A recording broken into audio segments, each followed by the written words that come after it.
guys, it's me again, Postong Ligaw, Mix Vlog, alright? So, papakita ko po sa inyo kung paano mikos-mikosin ang chicken biryani or kabsa. Guys, let's see!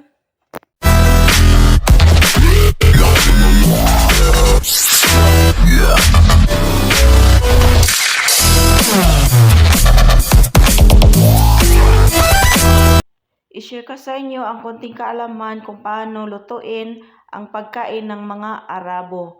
Ito po ay kadalasan kinakain sa kanilang tanghalian. Alright, so guys, ito na po ang lulutuin. Ngayon, magluluto ako ng kabsa chicken.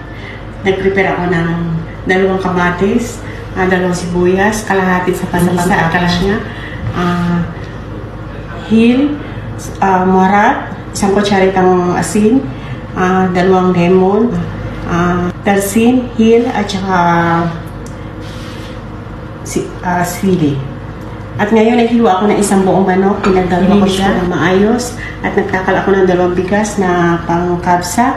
Binabad ko siya, hinugasan ko siya ng malinis at binabad ko siya sa mainit na tubig. Ngayon, ipagluluto ko na siya, kinilagay ko yung kalahati ng sibuyas, at yung kalahati sa toppings mamaya. Lagay ko natin tarsin at hil. Lagay ko na yung konting hil at konting maharap.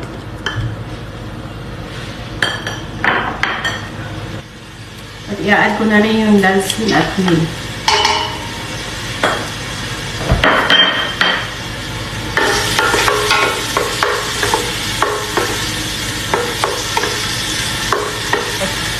Ngayon, igigisa ko ng ang sibuyas ng konting brown at i-add ko na yung chicken hanggang maging white ang kulay niya at yung kamatis.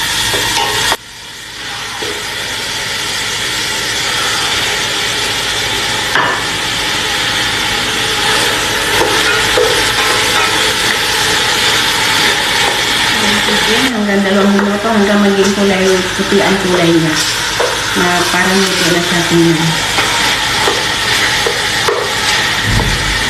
Ngayon, pag kulay puti na yung chicken, ilalagay ko na yung kamatis.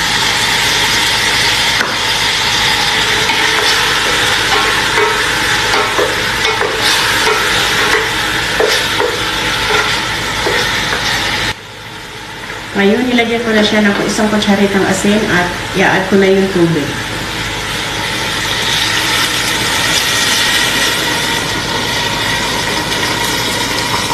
Ngayon, na-add ko na yung tubig niya. Pakukuluan ko siya ng kalahating oras at i-add ko yung sili at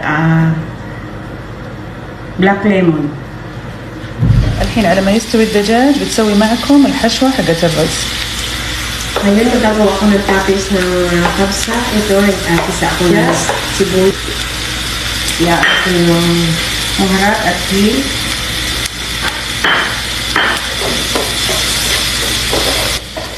Gagawin natin yung sibuyas ay maging malambot yung pagkaano siya at maging brown na po. Yung hydronic seeds at saka yung grape seeds na pinatuyo.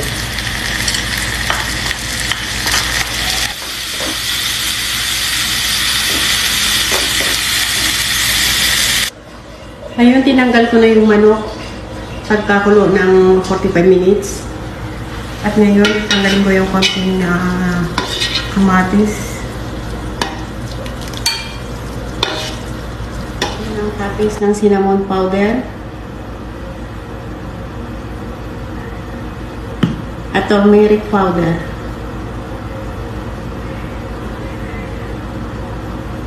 Ngayon, ilalagay ko na yung binabad ko na bigas.